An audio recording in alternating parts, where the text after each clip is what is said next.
കേൾക്കുമല്ലോ എന്നുള്ളതാണ്. അങ്ങനെ ഒരാളെ ഒരു കൊള്ളാവുന്ന ഒരു വ്യക്തിയുടെ അല്ലെങ്കിൽ ഒരു സ്ഥാപനത്തിന്റെ തലയിൽ കയറി നിന്നുകൊണ്ട് ആളാകാം എന്ന് കരുതരുത്.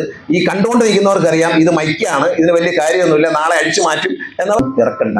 അതുകൊണ്ട് ഞാൻ പറയാം, നല്ലതിന് വേണ്ടി ഞാൻ നിൽക്കും. KSRTCയുടെ നന്മയ്ക്കാണ് നിൽക്കുന്നത്. അതിൻ്റെ കാരണം പത്തനാപുരത്തെ ജനങ്ങളുടെ പിന്തുണയാണ്. നിങ്ങൾ ജയിപ്പിച്ച് വിട്ട ആളാണ് ഇത് നിൽക്കുന്നത്, പോരാടുന്നത്. നന്മ, ഈ നാടിൻ്റെ നന്മയ്ക്കാണ് പോരാടുന്നത്. ഏറ്റവും പാവപ്പെട്ടവൻ ഇപ്പോൾ ഇവിടെ ഇരുന്നപ്പോൾ എന്നോട് ബിജു പറയുമായിരുന്നു, സാറേ ക്യാൻസർ രോഗികൾക്ക്, എനിക്ക് ബിജു ഒരു കത്ത് തന്നിട്ടുണ്ട്, ക്യാൻസർ കേൾക്കുമല്ലോ എന്നുള്ളതാണ്. അങ്ങനെ ഒരാളെ ഒരു കൊള്ളാവുന്ന ഒരു വ്യക്തിയുടെ അല്ലെങ്കിൽ ഒരു സ്ഥാപനത്തിന്റെ തലയിൽ കയറി നിന്നുകൊണ്ട് ആളാകാം എന്ന് കരുതരുത്.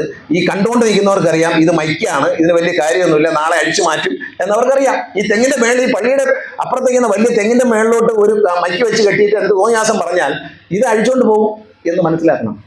അല്ലാതെ അവിടെ നിൽക്കത്തില്ല. അത് തെങ്ങ് അവിടെ നിൽക്കും, പക്ഷേ തേങ്ങയും അവിടെ നിൽക്കും, പക്ഷെ മൈക്ക് അഴിച്ചുകൊണ്ട് പോകും. അത് ഓർത്താൽ മതി. തെങ്ങിനെ ഒപ്പമുള്ള തെങ്ങിനെ വിലയുള്ളൂ, മൈക്കിന് വിലയെന്നുള്ള മൈക്ക് അഴിച്ചുകൊണ്ട് പോകും.